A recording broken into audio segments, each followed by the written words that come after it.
मैं मुख्य आचार्य आर के सोनवानी आप सभी को जय मसीह की। जय मसीह की। आज की ऑनलाइन रविवारी आराधना शुरू हो रही है। आप लोग पूरी तैयारी के साथ बाइबिल, गीत पुस्तक, पेन कॉपी लेकर आराधना के लिए बैठ जाइए। आज की आराधना परमेश्वर पिता, पुत्र प्रभु यीशु मसीह और पवित्र आत्मा के नाम से प्रारंभ करते हैं। आमीन। आमीन। आज की आराधना हम प्रारंभ करने से पहले एक छोटी प्रार्थना कर लेंगे बहन कुमारी सोमा सोनी की अगुवाई में। सबको जय मसीह की। मेरा नाम सोमा सोनी है। इस मंदिर में मुझे आते 5 वर्ष हो गए। इस मंदिर में आने का मेरा कारण ये था कि मेरे पापा हार्ट पेशेंट थे 2014 में।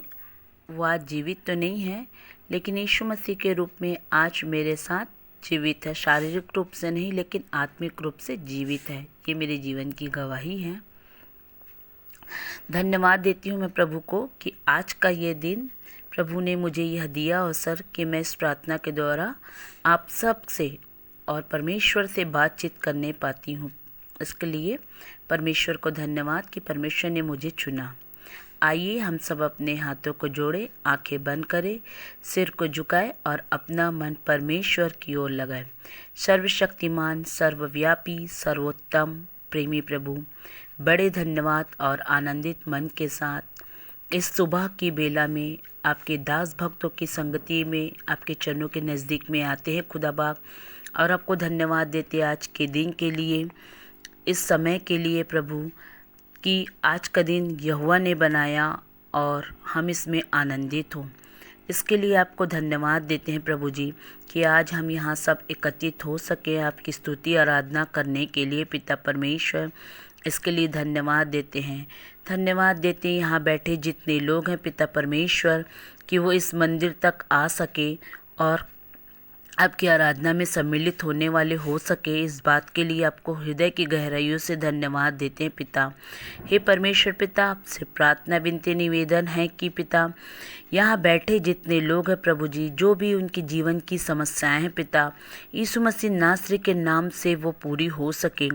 प्रभु इस मंदिर तक, इस भवन तक लोग आते हैं पिता अपनी दुखों को लेके, लेकिन परमेश्वर आपसे यही प्रार्थना है कि यहाँ से उनकी झोली भर के जाए पिता। ऐसी आपसे प्रार्थना है प्रभु जी। प्रभु प्रार्थना करते हैं इस पूरे मिशन कंपाउंड को तेरे पवित्र लहू के बाड़े से बांधते हैं कि आपकी स्तुति आराधना में कोई भी बाधा उत्पन्न होने ना पाए पिता परमेश्वर। ऐसी आपसे प्रार्थना है प्रभु जी। आप प्रार्थनाओं को निरंतर सुनते हैं, जवाब भी हाँ और आमीन में देते पिता। प्रभु जी इसके लिए धन्यवाद। हे परमेश्वर पिता, गीतों का गाया जाना, वचन का पढ़ा जाना प्रभु जी, सब कुछ आपको सुखदायी सुगंध के रूप में ग्रहण योग्य हो प्रभु जी। प्रभु आज जो वचन का बीज बोया जाएगा हमारे बीच में, आपसे यही प्रार्थना है परमेश्वर पिता कि उस वचन को हम सुनने वाले नहीं, परंतु उस वचन पे हम चलने वाले हो सके और यह वचन हमारे हृदयों में काम करे, शैतानी से चुगने ना पाए पिता परमेश्वर। ऐसी आपसे प्रार्थना करते हैं पिता परमेश्वर। आगे की आराधना को आपके हाथों में सौंपते हुए सारा गुणानिवाद सिर्फ देह प्राणात्मा की गहराई से आपको देते हुए, जो बातें प्रार्थना में छूट भी गई है वो भी आपके हाथों में सौंपते हुए इस छोटी सी विनती को हमारे मात्र एक जीवित उद्धारकर्ता प्रभु यीशु मसीह के पवित्र धन और मधुर मीठे नाम से होकर के मांगते हैं। आमीन। सुन के ग्रहण कर। आमीन। सबको जय मसीह की। परमेश्वर की महिमा में बड़े आनंद से हम कुछ गीतों को गा लेंगे। आइए प्रभु की महिमा में हम एक गीत गा लेंगे। स्तुति के गीत से 16 नंबर, आवाज उठाएंगे हम साज बजाएंगे, है यीशु महान अपना, यह गीत सुनाएंगे।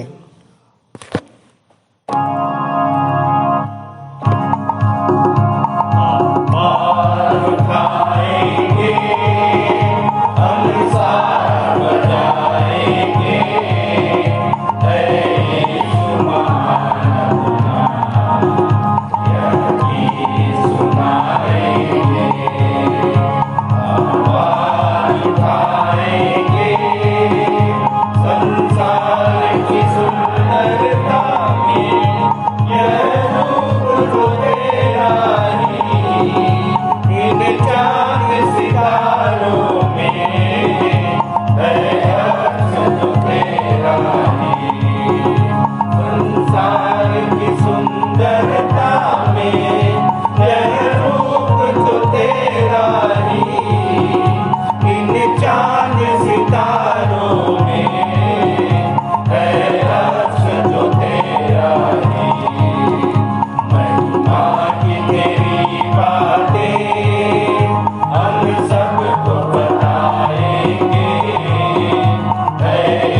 आइए स्तुति आराधना के अंत में प्रभु की महिमा के लिए हम गीत गा लेंगे। हमन गाना गाबो से गीत क्रमांक 5, पापी चोला रे पापी मनवा, आती जाती लेबे प्रभु के नाम रे पापी चोला, काया तोर तर जाही माया तोर मर जाही, लेबे तय प्रभु के नाम। पापी चोला रे पापी मनवा, आ आ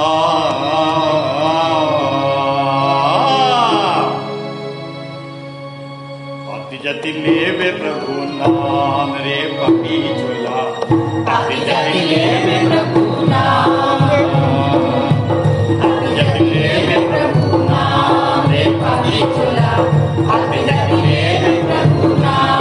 आती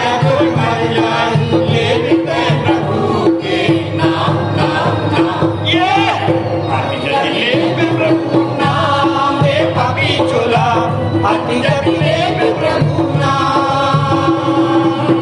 आती जाती लेबे प्रभु नाम रे पापी चोला, आती जाती लेबे प्रभु नाम।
आकाश ईश्वर की महिमा का वर्णन कर रहा है और आकाश मंडल उसकी हस्तकला को प्रकट कर रहा है। दिन से दिन बातें करता है और रात को रात ज्ञान सिखाती है। न तो कोई बोली है और न कोई भाषा जहाँ उनका शब्द सुनाई नहीं देता है। उनका स्वर सारी पृथ्वी पर गूंज गया है और उसके वचन जगत की छोर तक पहुँच गए हैं। आइए आज की आराधना हम प्रारंभ करें और एक गीत गा लेंगे। स्तुति के गीत से 17 नंबर, जय जय यीशु, जय जय यीशु।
उत्तरवादी की रीति से उत्तरवादी पाठ पढ़ने के लिए हम निकाल लेंगे मरकुस 13 अध्याय उसका 1 से 27 पद तक, जिसको पढ़ने में अगुवाई भाई राकेश साहू और उत्तर देंगी कुमारी इसका जोगी।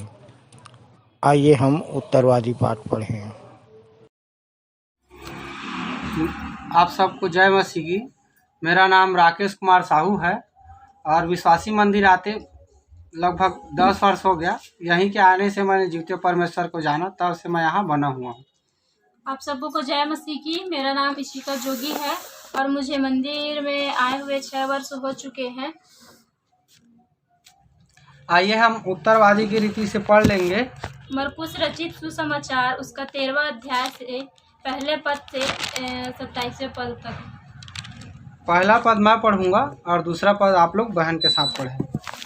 जब वह मंदिर से बाहर निकल रहा था तो उसके चेलों में से एक ने उससे कहा, हे गुरु, देख कैसे विशाल पत्थर और कैसे भव्य भवन है। और यीशु ने उससे कहा, तुम इन विशाल भवनों को देखते हो, एक पत्थर भी पत्थर पर ना छूटेगा जो ढाया ना जाएगा। जब वह मंदिर के सामने जैतून पर्वत पर बैठा था तो पतरस, याकूब, यूहन्ना और अंद्रियास ने एकांत में उससे पूछा, हमें बता कि ये बातें कब होगी और जब ये सब बातें पूरी होने पर हो तो इनका चिन्ह क्या होगा। और यीशु उनसे कहने लगा, सावधान रहो कि कोई तुम्हें धोखा ना दे। अनेक मेरे नाम से यह कहते हुए आएंगे, मैं वही हूँ, और वे बहुतों को धोखा देंगे। जब तुम लड़ाइयों की चर्चा और लड़ाइयों की अफवाह सुनो तो भयभीत ना होना। इन बातों का होना अवश्य है, फिर भी उस समय अंत ना होगा। क्योंकि एक जाति के विरुद्ध दूसरी जाति और एक राज्य के विरुद्ध दूसरा राज्य उठ खड़ा होगा। बहुत से स्थानों पर भूकंप आएंगे और अकाल भी पड़ेंगे। ये सब बातें पीड़ाओं का आरंभ ही होंगी। परंतु तुम सावधान रहो, क्योंकि लोग तुम्हें न्यायालयों तक में सौंपेंगे, आराधनालयों में कोड़े मारेंगे और तुम मेरे कारण शासकों एवं राजाओं के सामने खड़े होगे कि उनके सम्मुख साक्षी हो। और अवश्य है कि पहले सुसमाचार सब जातियों में प्रचार किया जाए। वे जब तुम्हें बंदी बनाकर सौंप दे तो पहले से चिंता ना करना कि हम क्या कहेंगे, परंतु उसी घड़ी तुम्हें जो कुछ दिया जाए वही कहना, क्योंकि बोलने वाले तुम नहीं हो, परंतु पवित्र आत्मा है।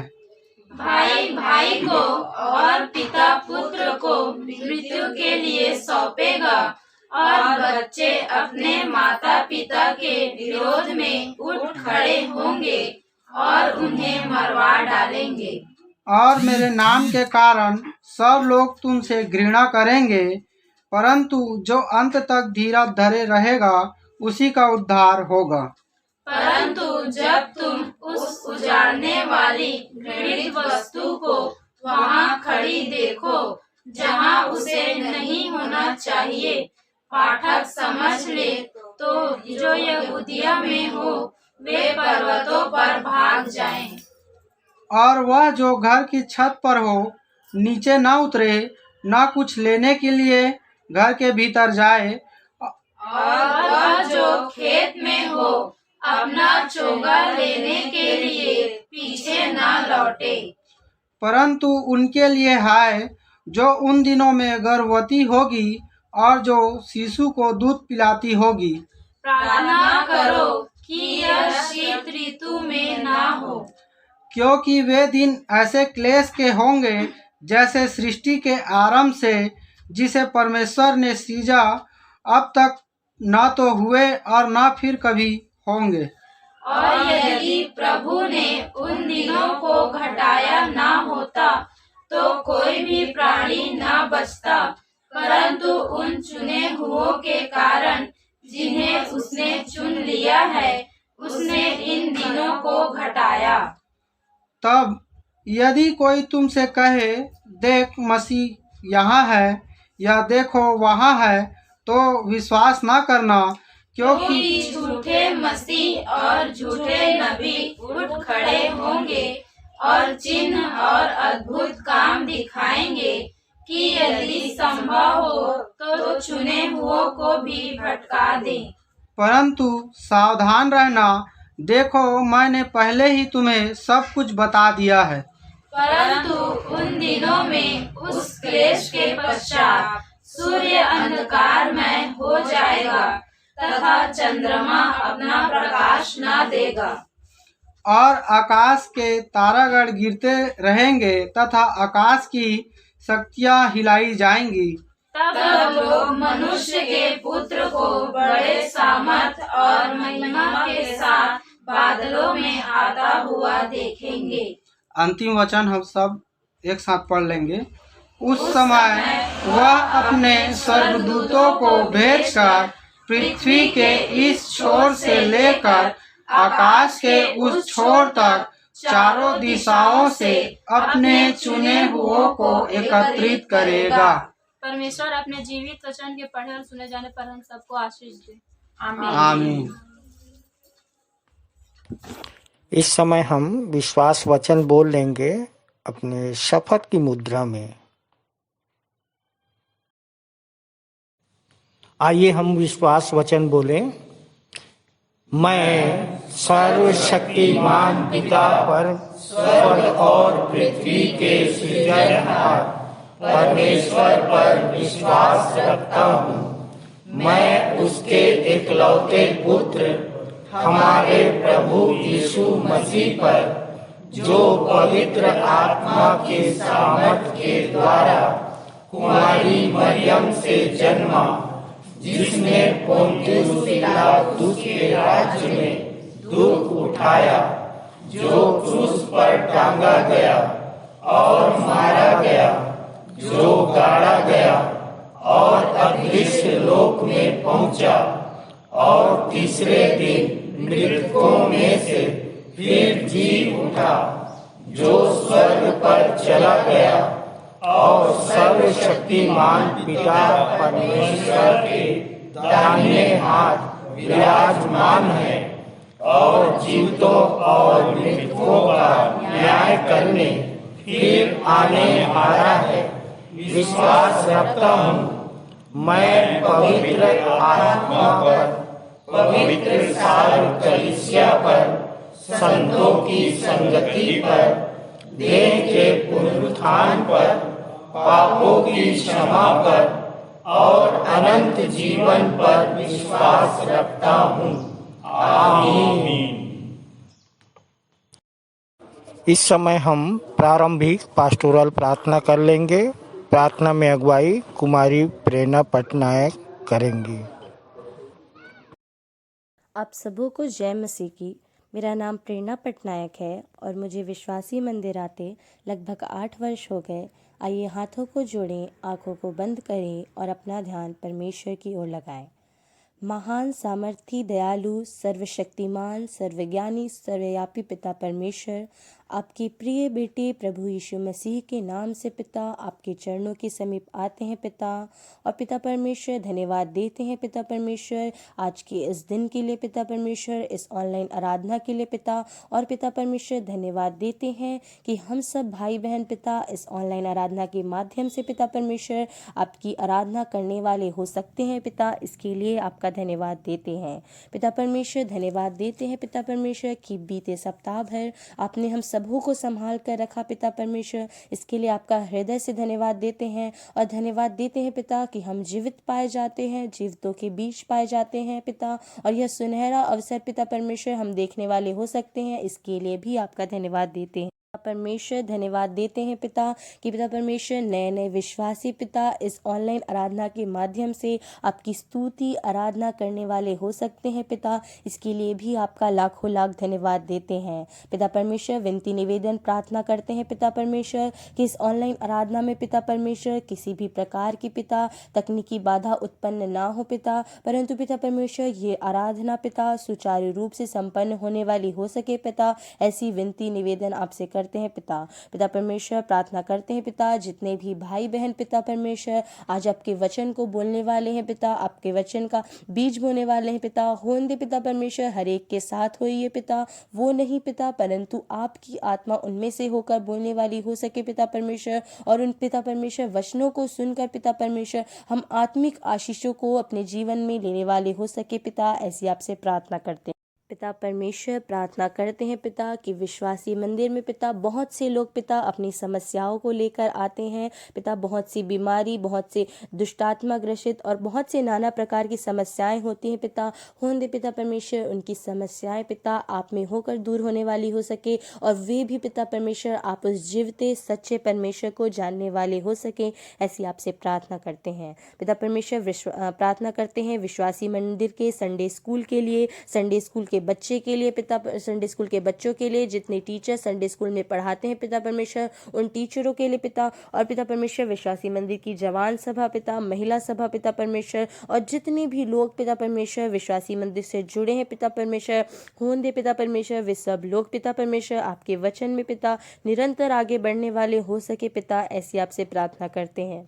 प्रार्थना करते हैं पिता परमेश्वर हम जिस देश में रहते हैं पिता परमेश्वर उस देश के अगुवों के लिए पिता परमेश्वर, हमारे राष्ट्रपति, प्रधानमंत्री तथा पिता परमेश्वर प्रत्येक मंत्रिमंडल के लिए पिता परमेश्वर, होने दे पिता परमेश्वर आप अपनी ज्ञान बुद्धि पिता परमेश्वर उन्हें दीजिए पिता, ताकि उस देश का संचालन पिता परमेश्वर वे पिता परमेश्वर उचित रीति से करने वाले हो सके पिता, ऐसी आपसे प्रार्थना करते हैं पिता परमेश्वर। हम अपने मंदिर के संचालक, सह संचालकों, आचार्य, सह आचार्य, सहायक सह आचार्य तथा पिता परमेश्वर जितने लोग पिता परमेश्वर इस मंदिर से जुड़े हुए हैं पिता परमेश्वर समस्त के लिए प्रार्थना करते हैं पिता। पिता परमेश्वर होने दे पिता परमेश्वर हमारे मंदिर के अगुवे पिता परमेश्वर आपके वचनों को पिता परमेश्वर जैसा आपका वचन कहता है पिता परमेश्वर वैसे लोगों को प्रचार प्रसार करने वाले हो सके पिता परमेश्वर, ताकि लोग पिता परमेश्वर आपसे जुड़ने वाले हो सके, ऐसी आपसे प्रार्थना करते हैं। होने दे पिता परमेश्वर उनके घर परिवारों को आशीषित करिए पिता, किसी भी पिता परमेश्वर भली वस्तु की कमी घटी पिता उनके परिवार में ना हो, ऐसी आपसे प्रार्थना करते हैं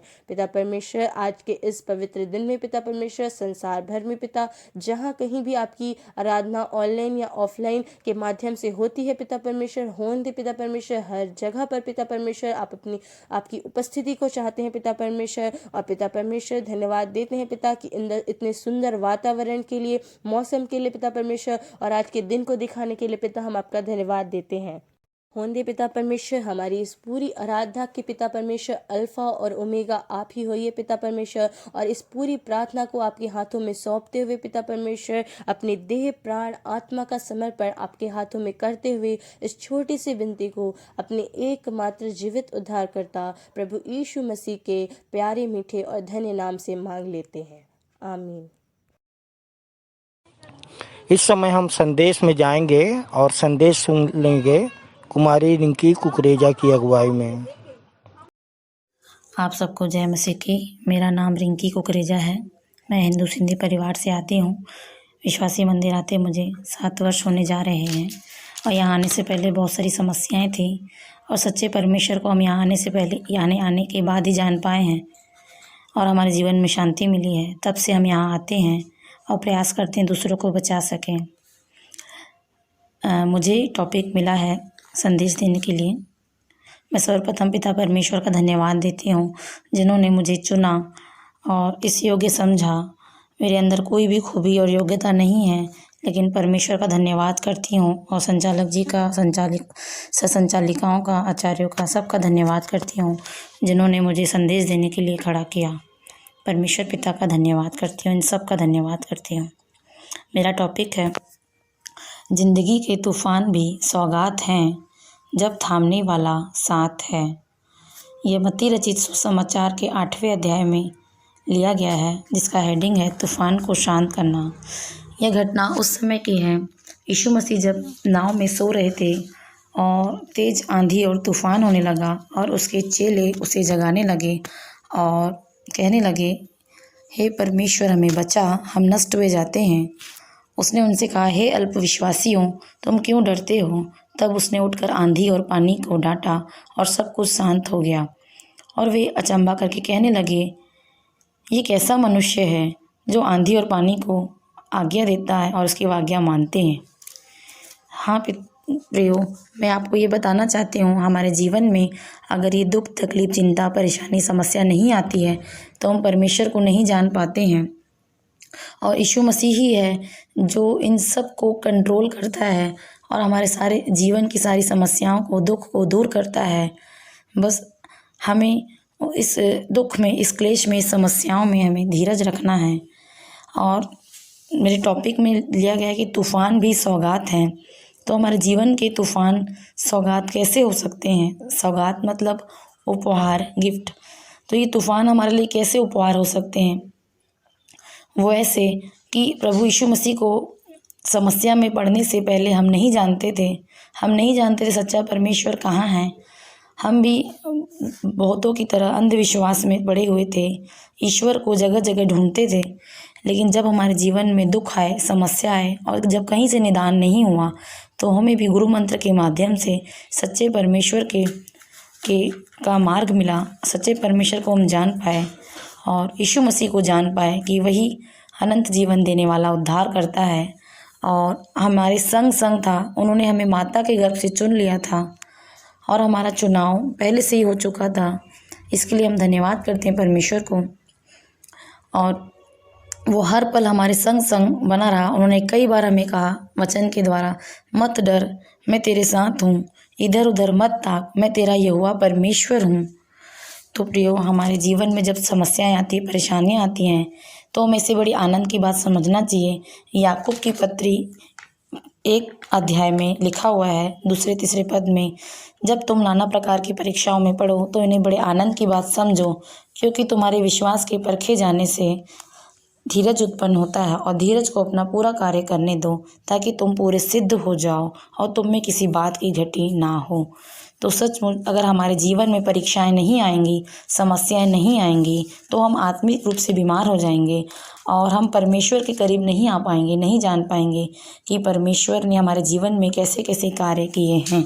और हम बाकी लोगों को भी नहीं बता पाएंगे, अपना अनुभव नहीं दे पाएंगे कि यीशु मसीह कौन है और कैसे हमारे जीवन में कार्य किया उन्होंने और हमें चुना और हमें संसार से अलग किया और हमारी हर एक समस्याओं का समाधान किया और अनंत जीवन देने वाला वही है। इस बात को हम लोगों को नहीं बता पाएंगे।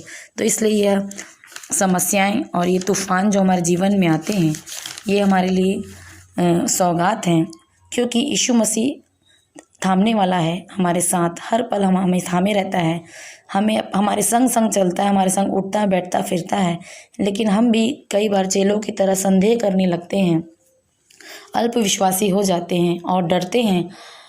लेकिन यीशु मसीह तब आके हमें कहता है कि मत डर, मैं तेरे साथ हूँ।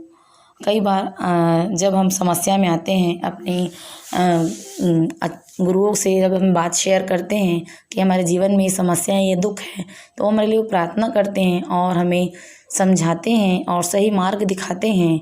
तब हमें समझ आता है कि हम कितने अल्पविश्वासी हो जाते हैं कई बार और डरने लगते हैं।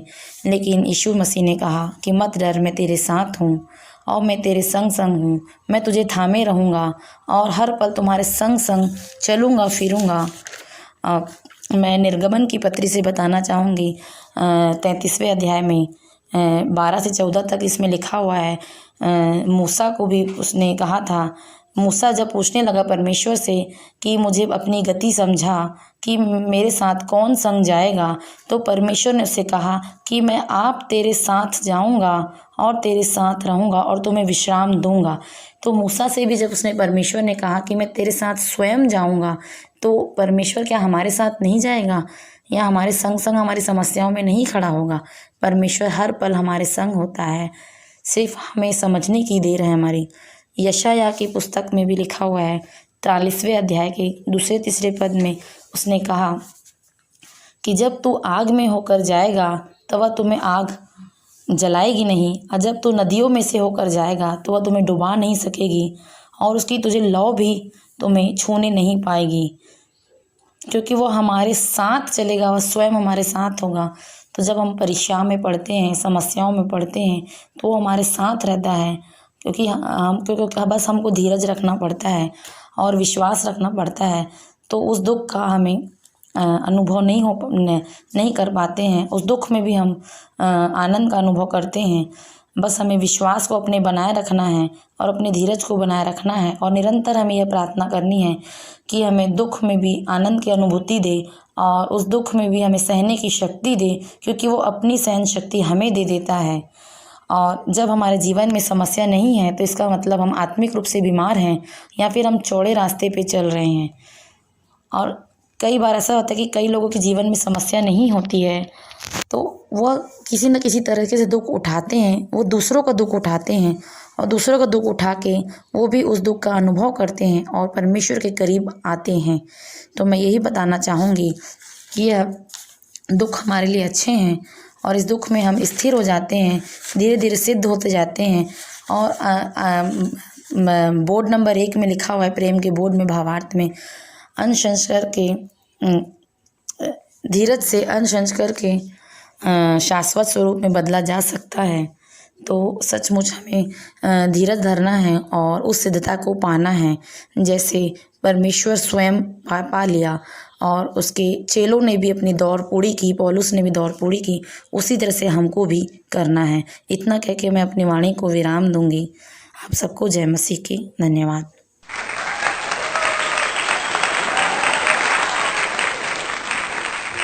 सुंदर संदेश के लिए बहन रिंकी को प्रभु बहुतायत की आशीष दे।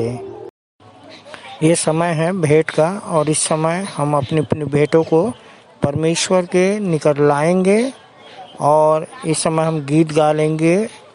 हमन गाना गाबो से 58 नंबर प्रभु का धन्यवाद करूँगा, और भेंट के लिए प्रार्थना में अगुवाई बहन सहायक सह आचार्य श्रीमती पिंकी शुक्ला करेंगी।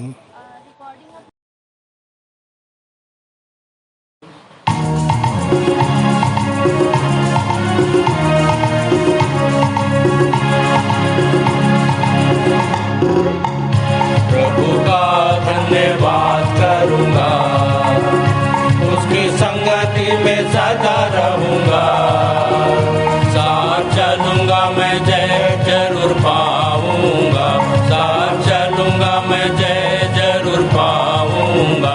प्रभु का धन्यवाद करूंगा, ना देगी मुझे दुनिया कभी भी कोई सुख और शांति आराम, ना देगी मुझे दुनिया कभी भी कोई सुख और शांति आराम। मेरे यीशु के साथ धन्य संगति में सदा मिलती खुशी मुझको, मेरे यीशु के साथ धन्य संगति में सदा मिलती खुशी मुझको। प्रभु का धन्यवाद करूंगा, उसकी संगति में सदा रहूंगा, साथ चलूंगा मैं जय जरूर पाऊंगा, साथ चलूंगा मैं जय जरूर पाऊंगा। प्रभु का धन्यवाद करूंगा, मेरी जिंदगी की हर परेशानी में खुल जाता है आशा का द्वार, मेरी जिंदगी की हर परेशानी में खुल जाता है आशा का द्वार।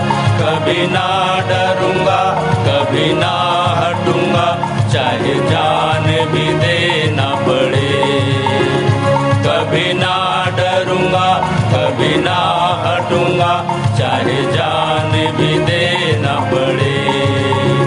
प्रभु का धन्यवाद करूंगा, उसकी संगति में सदा रहूंगा, साथ चलूंगा मैं जय जरूर पाऊंगा, साथ चलूंगा मैं जय जरूर पाऊंगा।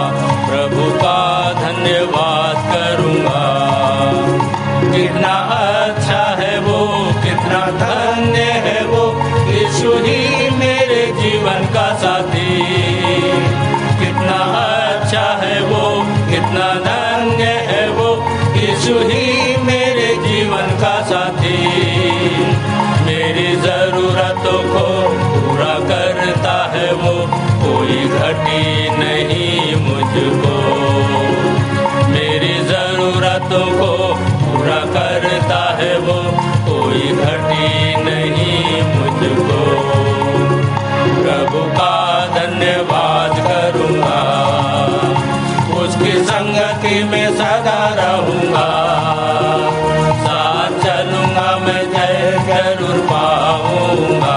साथ चलूँगा मैं, जय जरूर पाऊँगा। प्रभु का धन्यवाद करूँगा। मेरी आयु के दिन पग पग में सदा तेरी सेवा को पूरी करूँगा। मेरी आयु के दिन पग पग में सदा तेरी सेवा को पूरी करूँगा।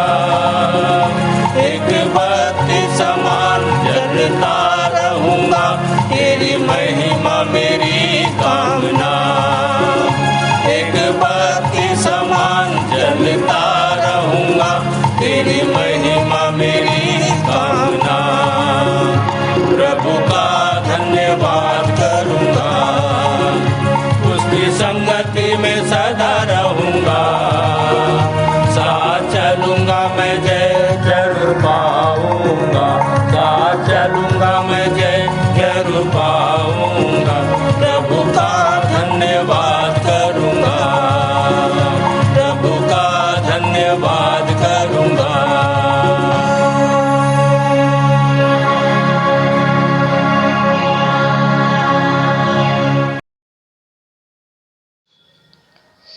आप सबको जय मसीह की। मेरा नाम सहायक सहआचार्य पिंकी शुक्ला है। प्रभु में आए 10 वर्ष से अधिक हो गए हैं। आइए हम भेंट की प्रार्थना करें।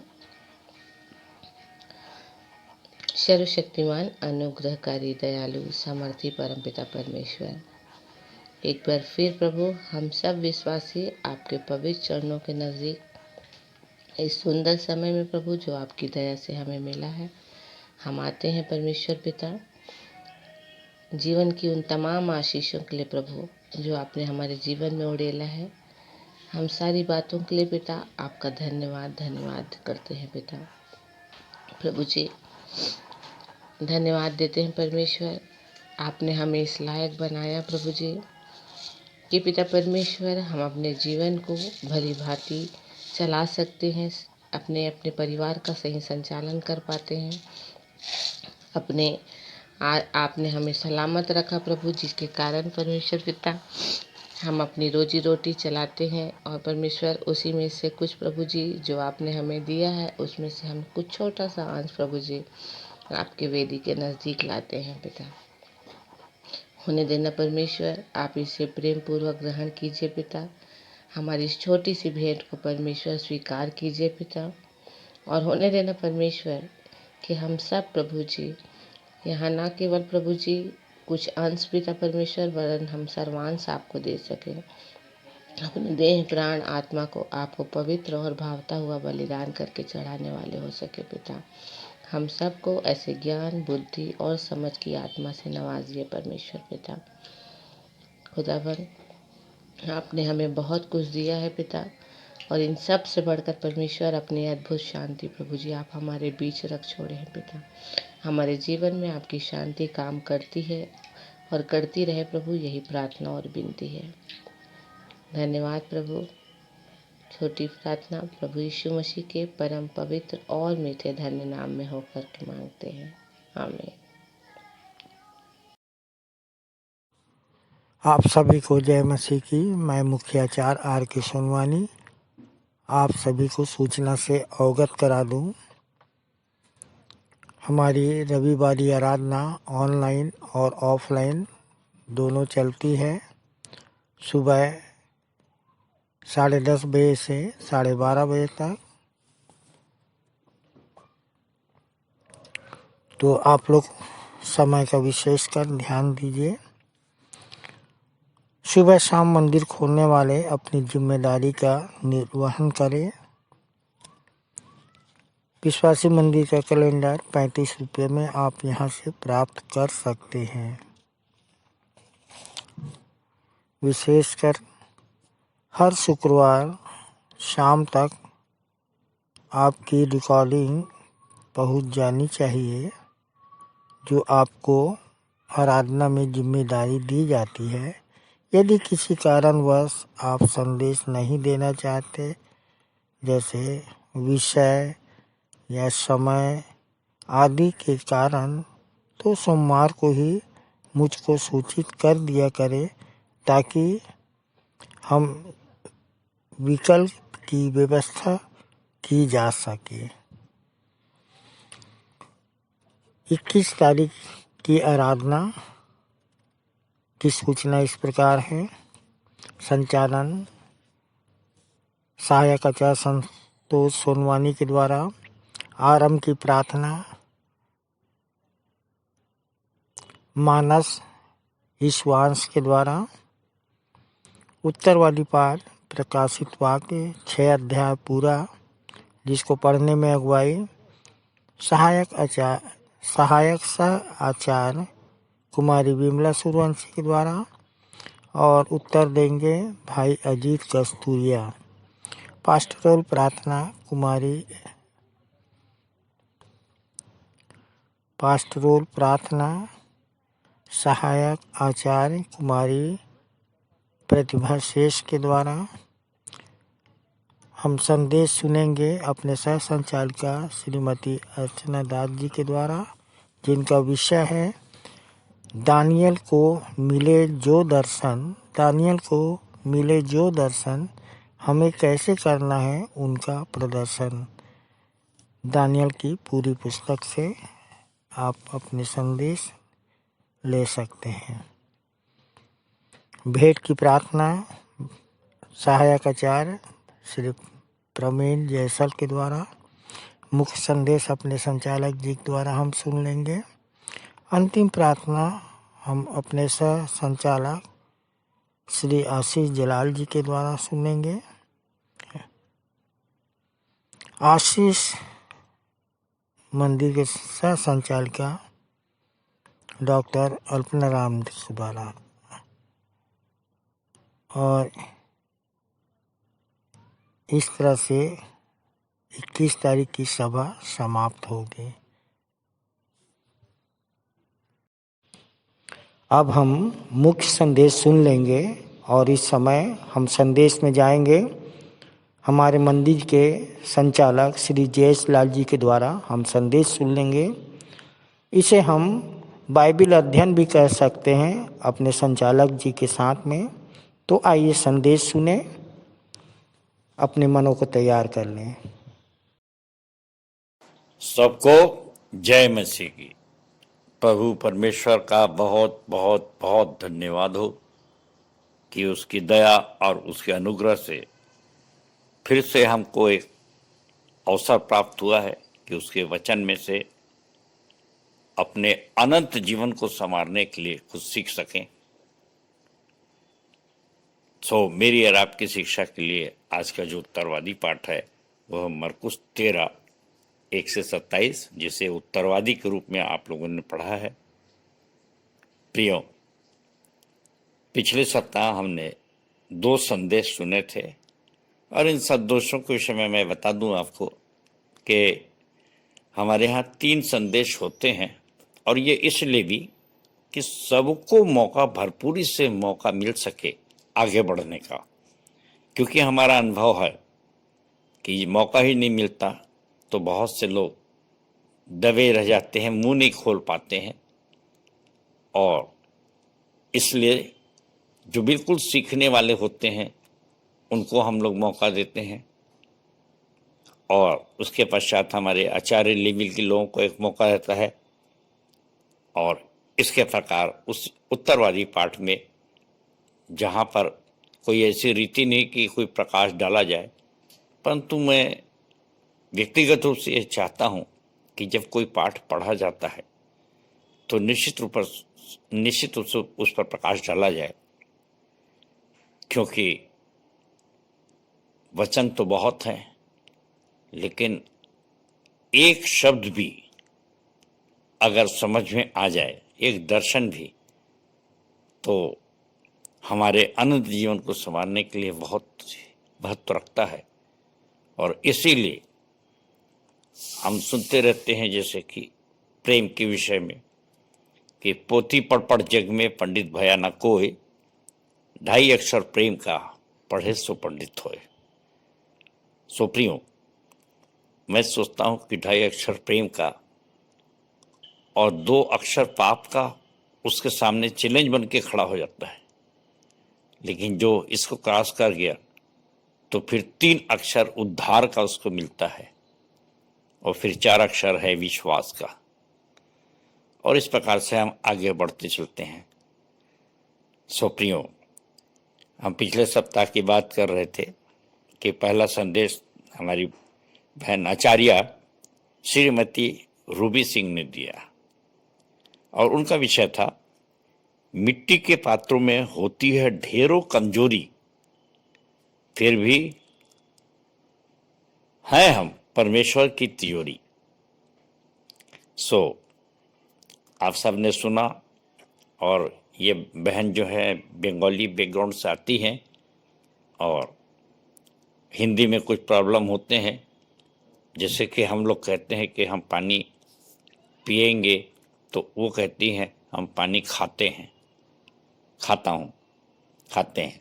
सो इस प्रकार से काफ़ी कुछ अंतर रहता है, पर बहन ने बहुत ही छोटा और बहुत ही सुंदर और अपनी गवाही के साथ संदेश को रखा, और सुंदर कविता के साथ उन्होंने उसका अंत भी किया। और देखिए, नई विश्वासी वो भी हैं, और परमेश्वर की दया से कितना सुंदर और कितने सारांश में वचन रख सकती हैं। परमेश्वर उस बहन को बहुत बहुत आशीष दे।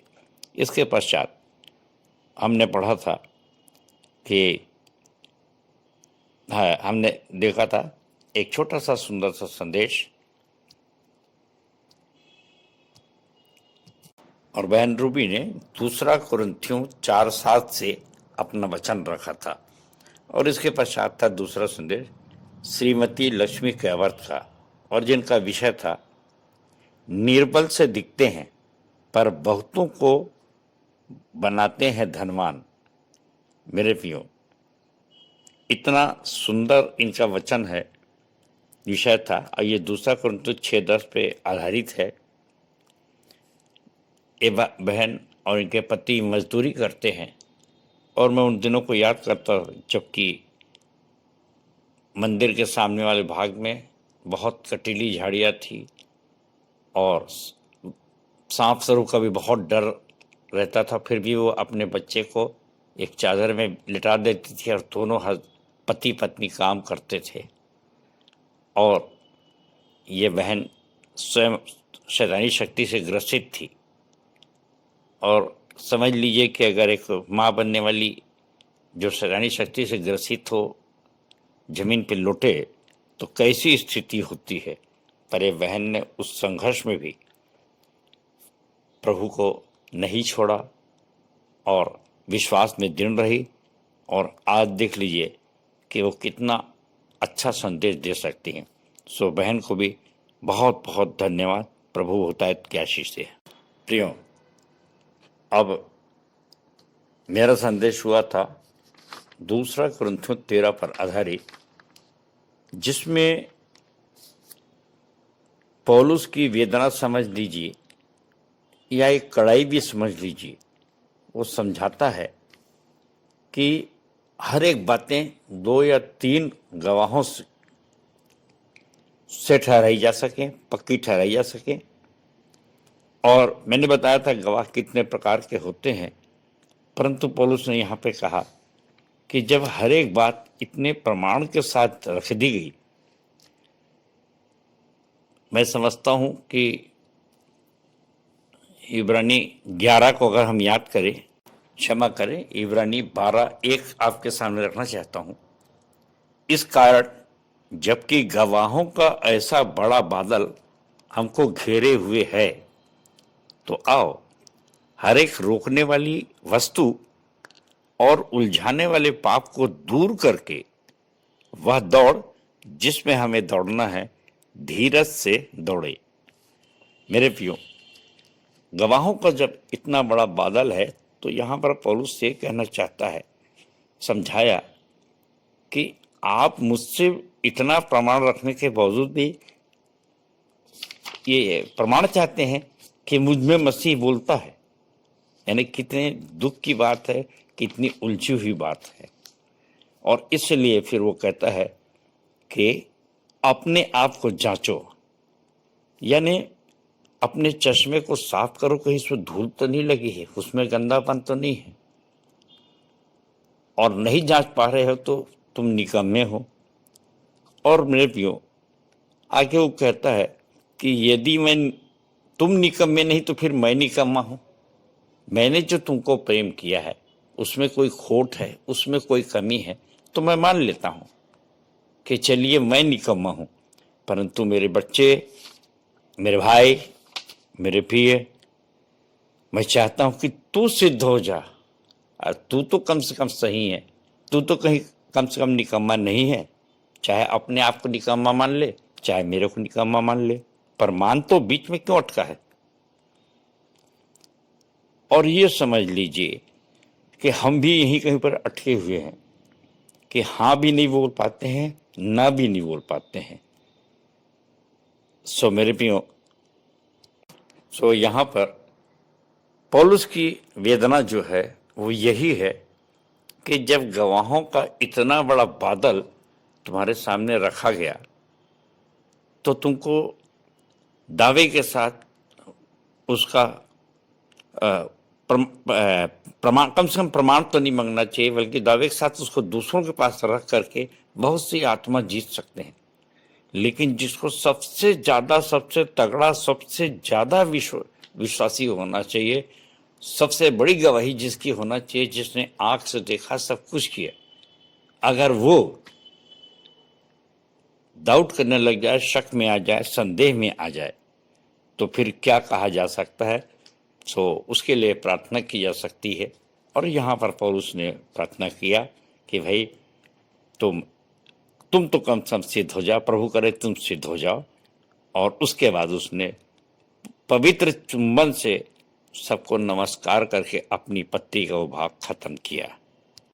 और अपने संदेश में मैंने यूहन्ना 3 से निकोदेमुस का भी उदाहरण दिया था कि निकोदेमुस यीशु मसीह के सामने खड़ा था और मानता भी था, पहुंचा हुआ भी था, पढ़ा लिखा भी था, सब चीज, परंतु यीशु मसीह ने कहा, जब तू मुझे अपनी आंख से देख रहा है, मेरे साथ खड़े हुए देख रहा है कि मैं ही परमेश्वर का पुत्र हूं और मैं ही इस पृथ्वी में आया हूं, और जिसको तूने रिकॉग्नाइज किया, मान्यता प्रदान किया, और उसके बावजूद जबकि मैं पवित्र आत्मा से बपतिस्मा दूंगा, मैं आग से बपतिस्मा दूंगा, फिर भी तुझको विश्वास नहीं होता, और विश्वास होता है तो कर्म कर। वहां पे लिखा नहीं है, लेकिन विश्वास अगर कर्म के साथ ना हो तो फिर वो किस काम का। और इसके लिए मैं थोड़ी एक कविता पढ़ूंगा आखिरी में, परंतु यहाँ पर देखिए कि निकोदेमुस जो लौट गया, वापस लौट गया, आंख से देखकर भी यही हालत धनी की हुई थी। हमारे बीच में से भी ऐसे कितने हैं जो जिंदगी भर संदेह में पैदा होते, संदेह में रहते हैं और संदेह में मर जाते हैं, और अपने प्रियजनों को भी संदेह में छोड़ जाते हैं। और इसलिए यीशु मसीह को कहना पड़ा था यूहन्ना 3:11-12 कि जिसने आंख देखी बात पर विश्वास नहीं किया, तो उसके लिए यूहन्ना 3:16 किस काम का होगा। जो कोई विश्वास करे उसका नाश ना हो, पर तूने तो मुझ पर विश्वास ही नहीं किया, तो फिर तेरा उद्धार कैसे होगा। ये हमारे लिए भी प्रश्न है।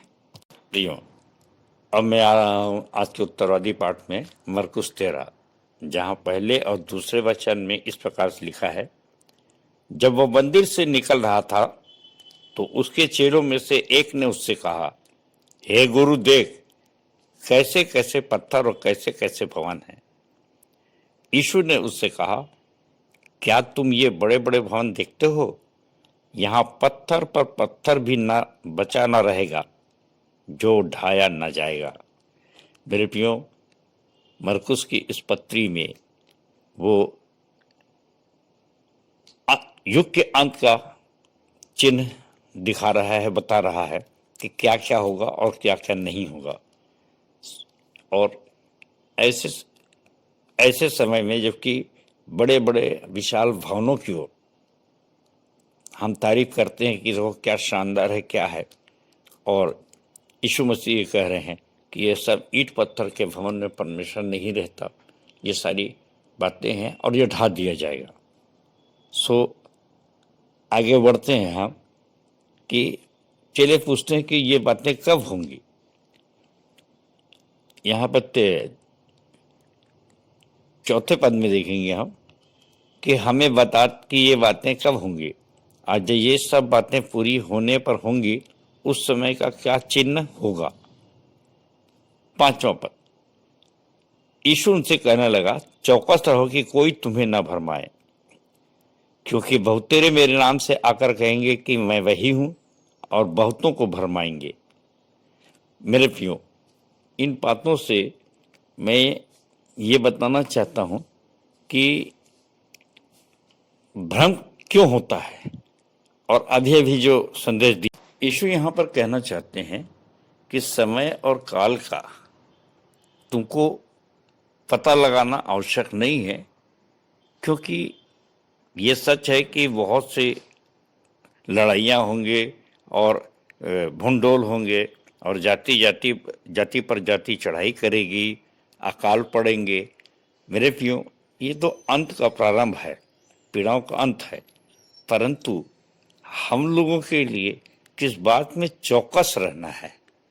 और जब चौकस रहने की बात आ रही है तो मैं बताना चाहता हूँ कि बहुत से लोग भरमाएंगे, विचार करने आएंगे, और ऐसे भरमाने वालों की आज तो बिल्कुल लाइन लगी हुई है, बहुत ज़्यादा। तो हमें क्या करना है और कैसे चौकस रहना है।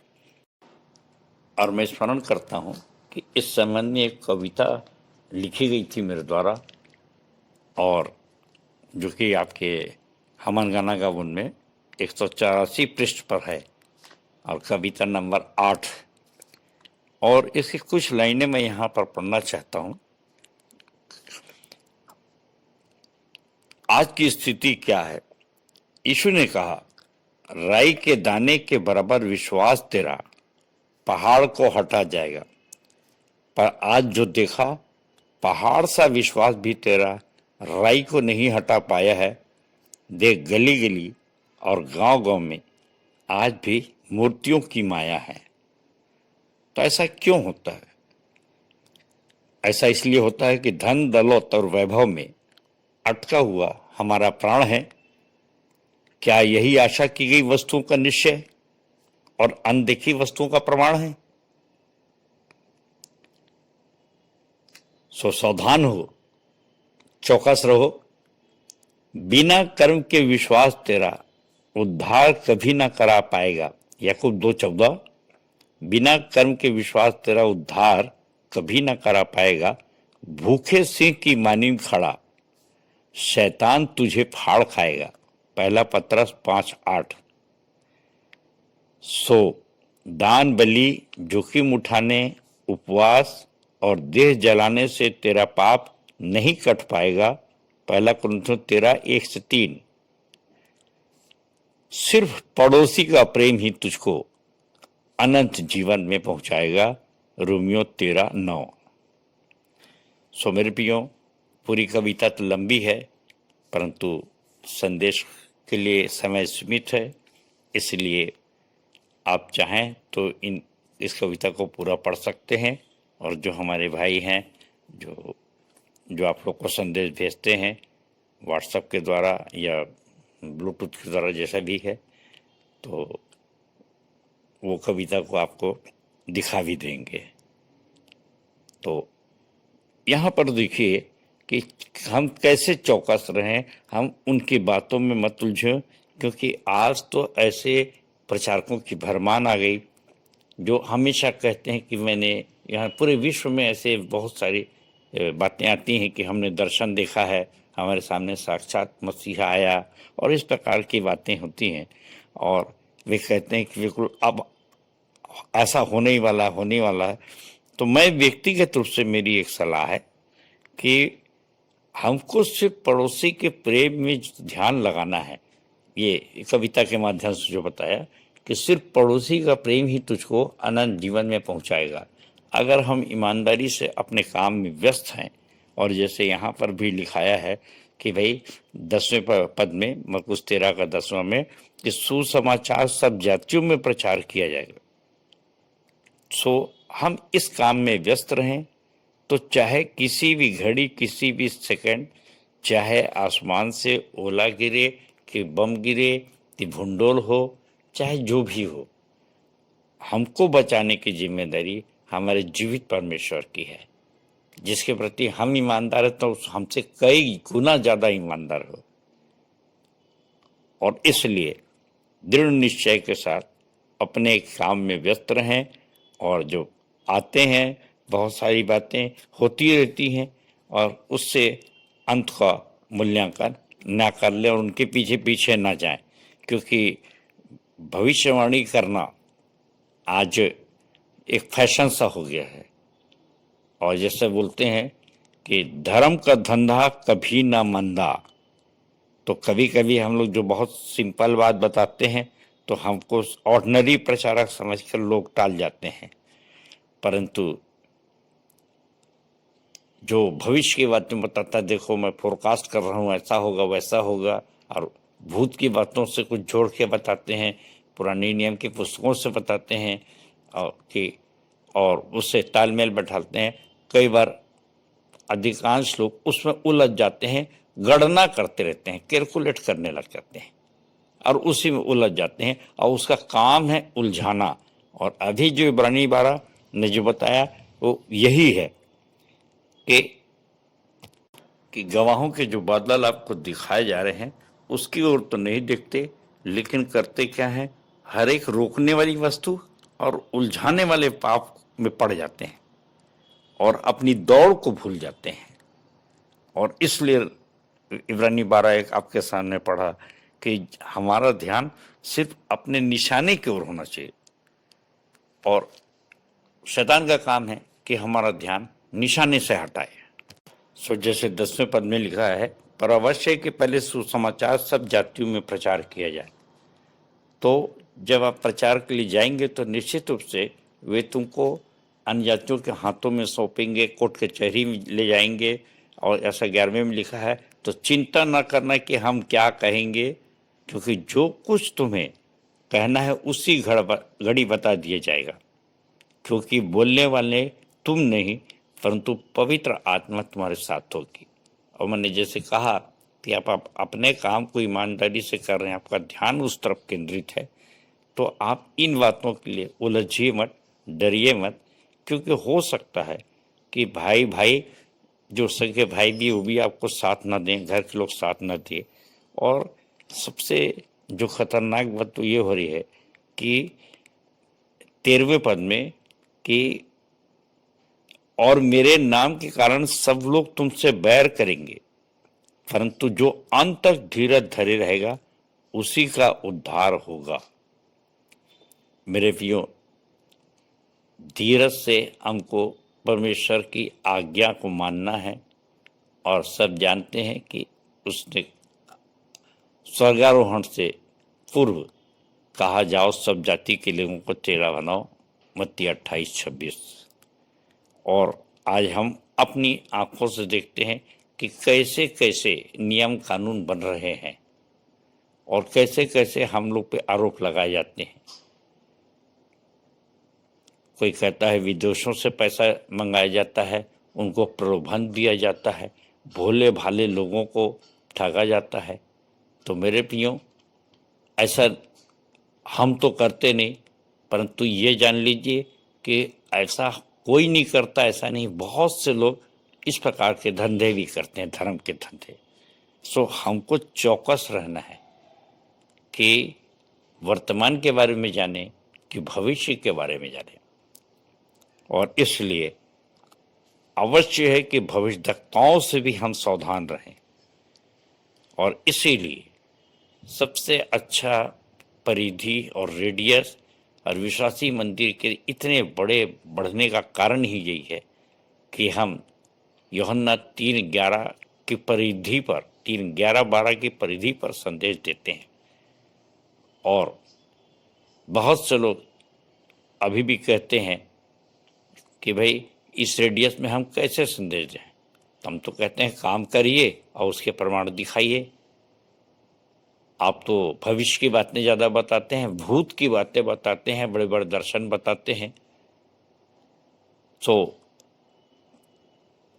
आगे क्या होगा ये जानने से अच्छा है कि हम वर्तमान में क्या है उसको जानने की कोशिश करें। और इसी से संबंधित 14वां पद देखें जो बहुत चर्चित है। सो जब तुम उस उजाड़ने वाली घृणित वस्तु को जहां उचित नहीं वहां खड़ी देखो, पढ़ने वाला समझ ले, तब जो यहूदिया में हो वो पहाड़ों पर भाग जाए। मेरे प्रियो, मत्ती 24:15, लूका 21:18, ये सब में ये सेंटेंस आया है, जब तुम उजाड़ने वाली घृणित वस्तु को जहां वहां उचित नहीं खड़े देखो। दानियल 12:11 पर आधारित है और इसका विश्लेषण यहाँ पे बहुतों ने किया है, बहुत से करते हैं। पर तो जैसे मैं बोला कि मैं निकम्मा कम जानकार व्यक्ति, पर भी जो प्रकाशन दर्शन मुझको मिलता है उसके आधार पे जो हम समझ सकते हैं वो मैंने समझा कि घृणित वस्तु कैसे खड़ी हो सकती है। और खड़ी है तो वो वस्तु नहीं कोई जीव ही होगा। और इन दोनों के तालमेल से मैंने जो समझ पाया प्रभु की दया से वो आपके सामने रखना चाहूँगा कि हम मनुष्य हैं और हमारे लिए जब हम काम नहीं करते, नहीं सुनते, तो यीशु ने कहा मुर्दों को उनके मुर्दे गाड़ने दो और तुम मेरे पीछे हो लो। तो ये चलती फिरती लाश हो जाते हैं। और अगर आपको बहुत ज़्यादा रुचि लेना है तो एक कविता और आपको दिखाता हूँ जिसमें आप समझ सकते हैं। ये कविता मेरे भाई RN लाल के द्वारा लिखी गई है और इसमें इसके हेडिंग है मुर्दों को अपने मुर्दे गाड़ने दो, मत्ती 8:22 का, जो कि 25 नंबर की कविता है हमन गाना गावन में, पृष्ठ 211। और इसकी 4 लाइनें बस मैं आपके सामने रख रहा हूँ कि मुर्दे मुर्दे लेकर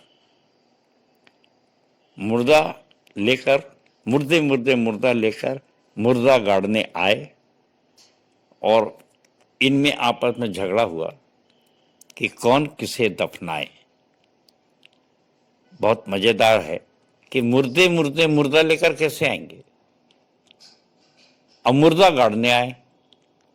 तो बड़ी दिलचस्प कविता है, आप इसको पढ़ेंगे तो ये पता चलेगा कि हम चलती फिरती लाश कैसे हैं। और मेरे प्रियो, यहाँ पर ये है कि ऐसे जिनके अंदर में, जिनके संदेशों में जीवन नहीं है, और ऐसे लोग जब आ करके मंचों में, पुलपिटों में, सभागृह में खड़े हो जाते हैं और जिनके हाथ में सब कुछ होता है। एक बार यीशु मसीह ने मत्ती 23:23 में भी ऐसा, क्षमा करें, मत्ती 23:1-2, और जहाँ पर यीशु ने इस बात को अपने चेलों को समझाया और जहाँ लिखाया है, तब यीशु ने भीड़ से और अपने चेलों से कहा, शास्त्री और फरीसी मूसा की गद्दी पर बैठे हैं, इसलिए वे तुमसे जो कहें वह करना और मानना, परंतु उनके से काम मत करना, क्योंकि वे कहते तो हैं पर करते नहीं। मेरे प्रियो, यहाँ पर यह है कि शास्त्री फरीसी मूसा की गद्दी में बैठे हैं, न्यायाधीश हैं।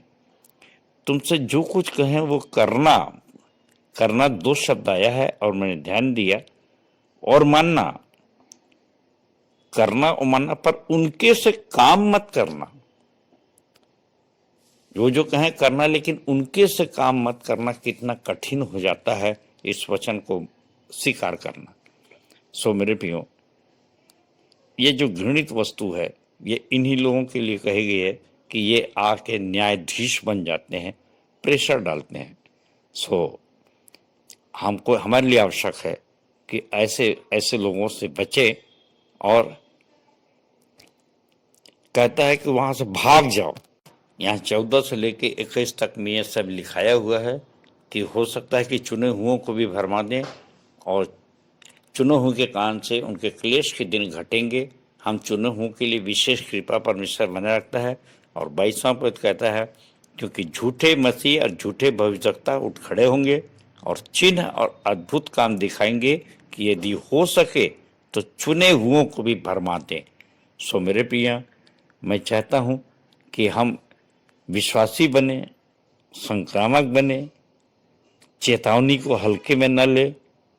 और हमारी रक्षा 27वां पद देखा जाए तो यहाँ पर एक गारंटी दे रहा है कि हमारी रक्षा स्वर्गदूत करेंगे।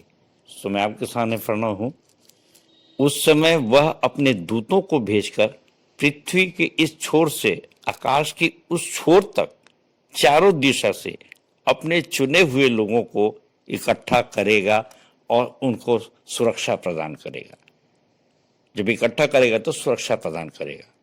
सो मेरे प्रियो, हमारे लिए 100% हमारी जब रक्षा स्वर्गदूत कर रहे हैं तो कभी उलझनों में मत पड़िए, अपने काम में व्यस्त रहिए, ईमानदारी से सब जातियों को चेला बनाइए। और बाकी की बातें जो है वो अगर आपको समझ में आती तो ठीक है, नहीं तो चिंता मत करिए। परमेश्वर अपने वचन के कहे जाने पर आशीष दे। सबको जय मसीह की, जय मसीह की और जय मसीह की। उत्तरवादी पाठ पर सुंदर सारगर्भित एवं व्यवहारिक संदेश के लिए हम अपने संचालक जी को बहुत बहुत धन्यवाद देते हैं। तालियां।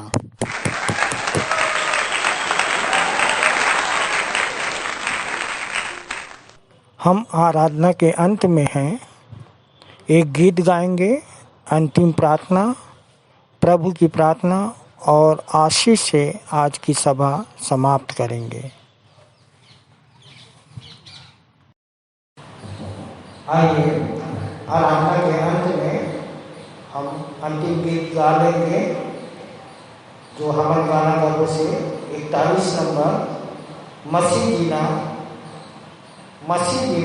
जीना बेकार है, वही मेरे जीवन का आधार है।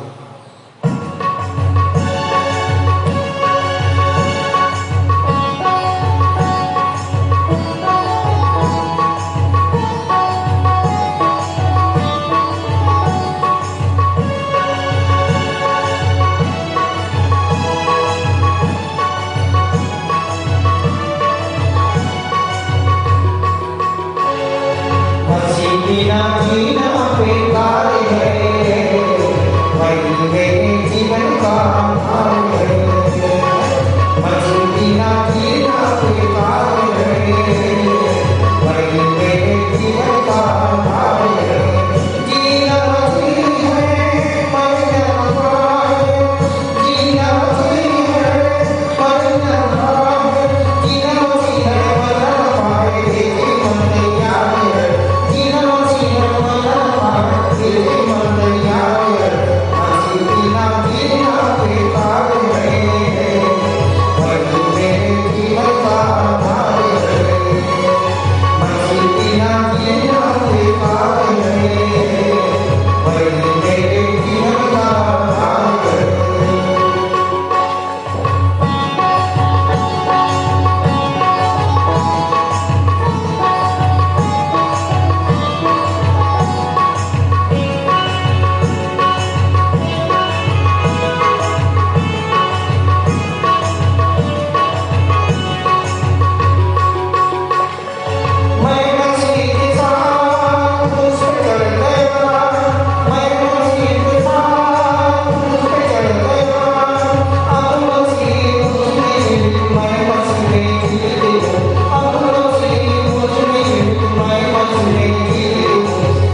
सभी को सहायक आचार्य बबीता सिंह की ओर से जय मसीह की।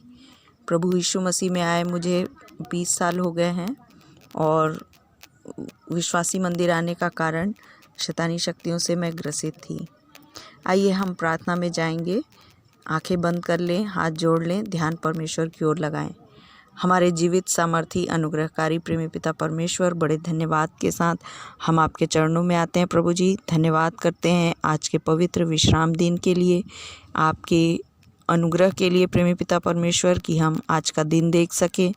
और धन्यवाद करते हैं प्रभु जी कि हम आपकी आराधना करने पाए, इसके लिए हम आपका हृदय से धन्यवाद करते हैं। और इस कोरोना काल में जब हम ऑनलाइन और ऑफलाइन आराधना करने पाते हैं प्रभु जी, और जितने लोग इसमें शामिल होते हैं नाम बनाम हर एक को आप बहुतायत की आशीष दीजिए प्रभु जी। आपकी बड़ी दया होने पाए प्रभु जी। जैसा आपके वचन को हमने आज सुना कि मेरे नाम के कारण लोग तुमसे बैर करेंगे, परंतु जो अंत तक धीरज धरेगा उसी का उद्धार होगा। जब लोग तुम्हें पकड़ेंगे और महासभाओं में सौंपेंगे तो फिक्र ना करना, क्योंकि जब जो कुछ भी बोलना होगा वो उसी घड़ी तुम्हें बता दिया जाएगा, और जो तुम में होकर बोलेगा वो पवित्र आत्मा है। सो होने दीजिए प्रभु जी। हर एक जन को, जो हमारे प्रिय भाई बहन हैं, जो विश्वासी हैं, उन्हें ऐसी आत्मा दे प्रभु जी कि हम तेरी आत्मा से भर कर तेरे कार्यों को कर सकें और तेरे प्रति ईमानदार रहकर प्रभु जी हम आपके महान आदेश को पूरा कर सकें कि जाओ सब जाति के लोगों को चेला बनाओ। और प्रेमी पिता परमेश्वर, इस महान आदेश को पूरा करके हम आपके नाम को महिमा दे सकें प्रभु जी। आज आपने हमारी आराधना में सहायता मदद किया, इसके लिए हम आपका धन्यवाद करते हैं और प्रार्थना करते हैं प्रभु जी कि ये आपको सुखदायक सुगंध के रूप में ग्रहण योग्य हो। जितने भी लोग अपनी समस्याओं, परेशानियों और मनोकामनाओं को लेकर इस आराधना में शामिल हुए हैं प्रभु जी, नाम बनाम हर एक की समस्याएं प्रभु यीशु मसीह में दूर हो सके। और होने दीजिए प्रभु जी कि आने वाले हफ्ते में जब हम फिर से आपकी आराधना स्तुति करना चाहते हैं प्रभु जी, पूरे हफ्ते भर आप हमें संभाले रखिए और प्रेमी पिता परमेश्वर हम सब मिलकर आपकी स्तुति और महिमा करने वाले हो सकें। सब बातों में हम आपकी इच्छा को चाहते हुए और अपने जीवन का समर्पण आपके सामर्थी हाथों में करते हुए छोटी विनती प्रभु यीशु मसीह के धन्य और मीठे नाम में होकर मांगते हैं, आमीन। हे हमारे पिता, तू जो स्वर्ग में है, तेरा नाम पवित्र माना जाए, तेरा राज्य आए, तेरी इच्छा जैसे स्वर्ग में पूरी होती है वैसे ही इस पृथ्वी पर भी पूरी हो। हमारे दिन भर की रोटी आज हमें दे, और जैसे हमने अपने अपराधियों को क्षमा किया है वैसे ही तू भी हमारे अपराधों को क्षमा कर, और हमें परीक्षा में ना डाल, परंतु बुराई से बचा, क्योंकि राज्य, पराक्रम और महिमा सदा तेरे ही हैं, आमीन। और अब शांतिदाता परमेश्वर, जिसने भेड़ों के महान रखवाले हमारे प्रभु यीशु मसीह को सनातन वाचा के लोहू द्वारा मृतकों में से जीवित कर दिया, तुम्हें सब भले गुणों से परिपूर्ण करे, जिससे तुम उसकी इच्छा पूरी करो और जो कुछ उसकी दृष्टि में प्रिय है वह यीशु मसीह के द्वारा हमारे अंदर पूरा करे। उसी की महिमा युगान युग होती रहे, आमीन।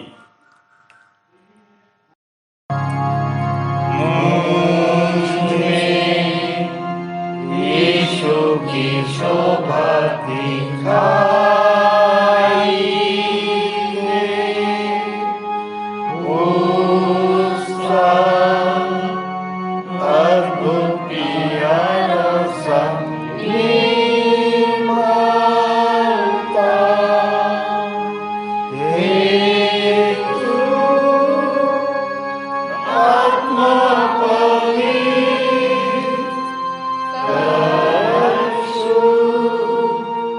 मेरा शरीर मुझ में यीशु की शोभा दिखाई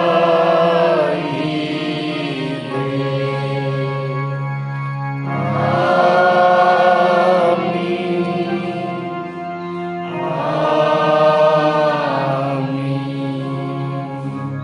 आप सबको जय मसीह की।